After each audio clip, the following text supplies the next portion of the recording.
Good morning, everybody. It is Sunday.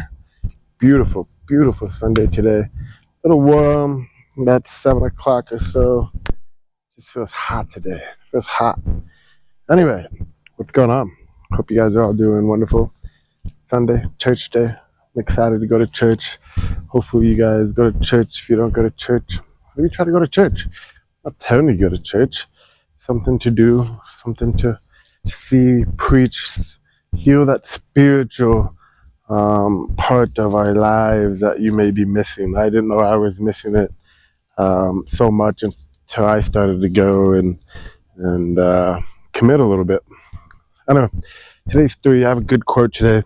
It says, "You must be the change you wish to see in the world." It was by Gandhi. And the reason this is a powerful quote is it was powerful when I read it, probably quite a while ago, maybe 6, 7 years ago. And right before I walked out the door, I read the quote, and I had to stop and think. And I said, "Man, I needed to hear this." I don't really prep these questions. I wrote them all down. I wrote all 30 days down at once.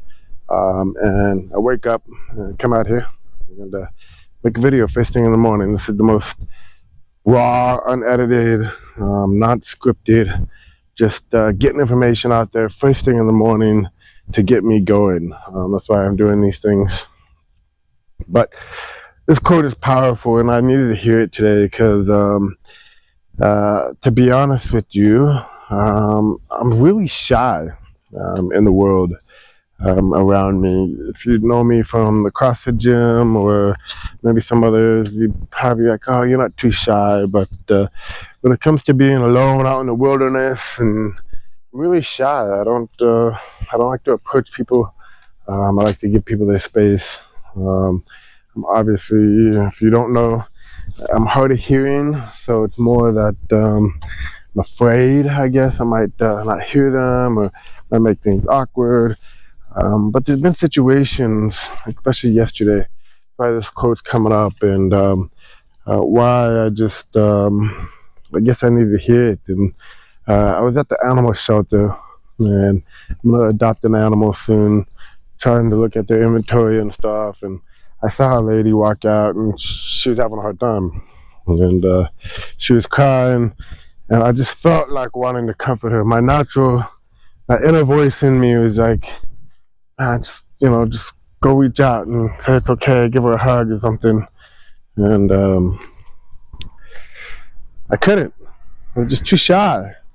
And I've been realizing lately that, I need to be using the person that I can be and change the world around me. What would like if I was maybe her? Maybe just something to say nice, or something to comfort me, or something to be surrounded by love, instead of just people just walking about and going about their daily lives. And that is something that I can change, that I need to, I can live in a world that I would rather be in. And, that's the whole quote. You must be the change you wish to see in the world. So we'll start on that. We'll work on that. What are some simple ways to incorporate more movement into your daily lives? Well, that is a great thing for majority of people. A lot of people are, we could call, getting lazy or not doing what they need to do physically. And what can they do? It's simple. It all depends. What your lifestyle is like, what your work's like. Let's look at the people that are successful. Right? So let's just say you don't have time. You're too busy.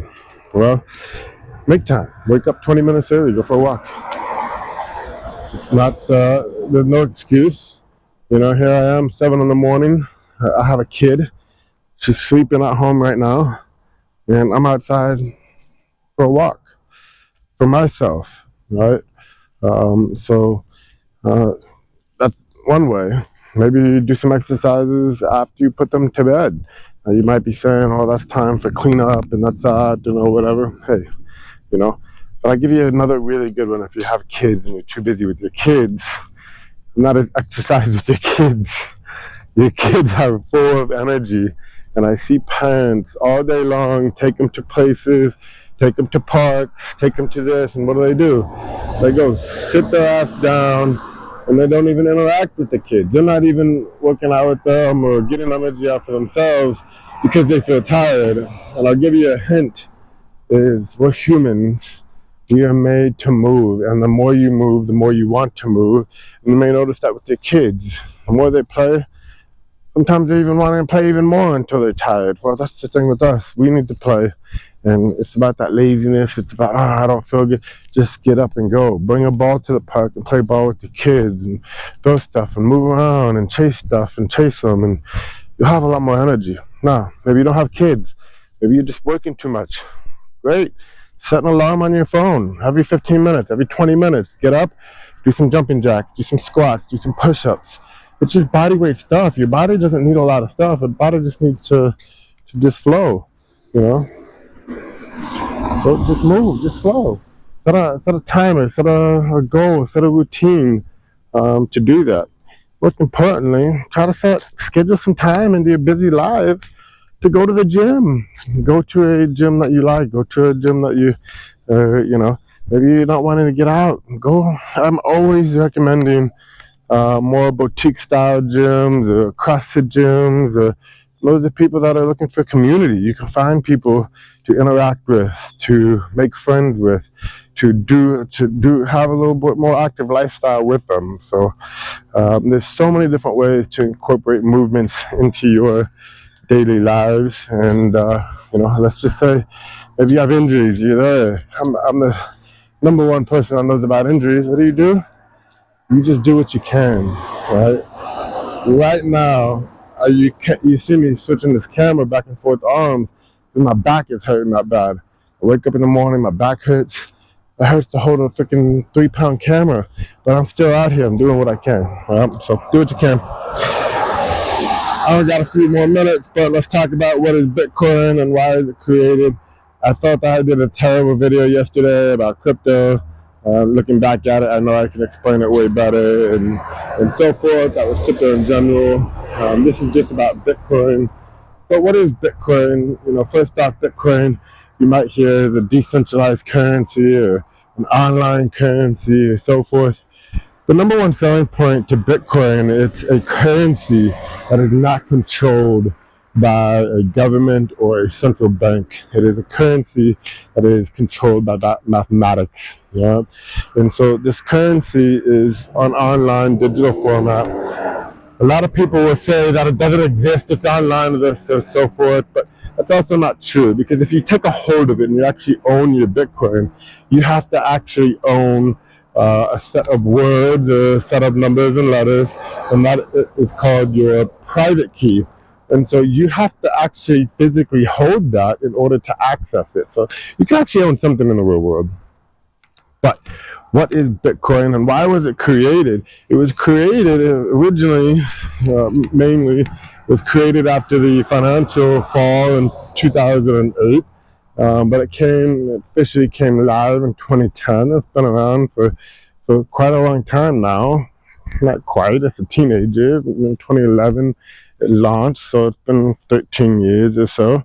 But ultimately, why was it created? It was created to have value that we can transact across borders and own something. The government can't sanction it. The government can't tax it. Kind of want to, but good luck. They can't interact. They can't control that system. They can't stop me from sending it to anyone. They can't, print more of it. That's another big one, especially with our money today. They just keep printing and printing and printing. They have no control. Nobody has control over it. It's mathematics. It's a decentralized network. As a network individually, we all get to choose the set of rules that we are governed by for that monetary system of Bitcoin. So it's a decentralized network, and that is basically Bitcoin. And why is it so important? It's so important. We've seen some times in the past few years where it became so important to example, during the truckers' protest in Canada, where Canada started stopping access for everybody that was protesting, well, everybody that could transact in Bitcoin, they can have value. They can get Bitcoin to and from. If you had family members in Russia today and so forth, they might be sanctioned. You might not be able to get money to them. Well, guess what? They could take Bitcoin, right? Bitcoin is borderless. We don't know where that money is actually kind of going, right? But what is money? Remember, money can be anything. Anything that we say is money is money. Whatever has value is value. I think the biggest issue with Bitcoin right now is just the uneducation on it. And majority of people I talk to is, one, why do I need it? And the reason why you're going to need Bitcoin is because it can't be printed, right? It can't be inflated away, and it can't be controlled. And so as our dollar is being inflated away, because we see that happening on a daily basis, getting more and more and more debt, we're going to have to print more to service that debt. Assets that can't be created more of are going to go up more in value. That's obviously if it has demand. But why would it have demand? Well, because we have a corrupted government that's out there sanctioning, stealing, taxing other countries to use the dollar financial system, where other people don't want to do that anymore. So they're going to use a different financial system. Why wouldn't they want to use a more fair financial system? So definitely think we're going to have a lot of demand. I definitely see Bitcoin being a reserve currency for either other nations or other central banks or the people as a whole.